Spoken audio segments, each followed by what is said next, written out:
Hello and welcome to our channel. Today, we're discussing a recent article written by a Harvard professor, Steve Kelman, which praises the Chinese Communist Party, CCP, in the Hill. However, many experts have criticized Kelman's naive political statements and harmful views of the CCP. Let's dive into the article and explore some of the key points. Kelman writes that the current Chinese government is probably the least bad they have had in memory, and he credits Deng Xiaoping with leading the CCP to break with their communist ideological past. Kelman claims that China is no longer communist, as they allow a moderately wide range of opinions on current issues to be voiced.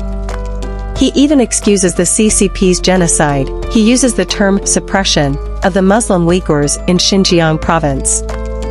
However, most China experts believe that Xi Jinping has accumulated more power than any Chinese ruler since Mao.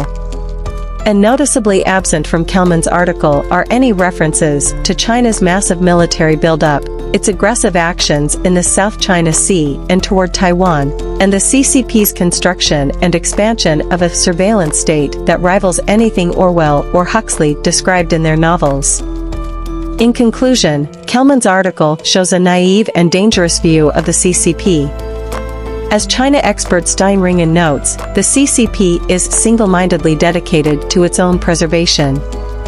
The CCP controls every aspect of Chinese society, and their goal is to replace the United States as the world's leading power. We should be wary of articles that excuse the CCP's actions and instead support freedom, democracy, and human rights. Thanks for watching, and please consider subscribing to our channel for more informative content.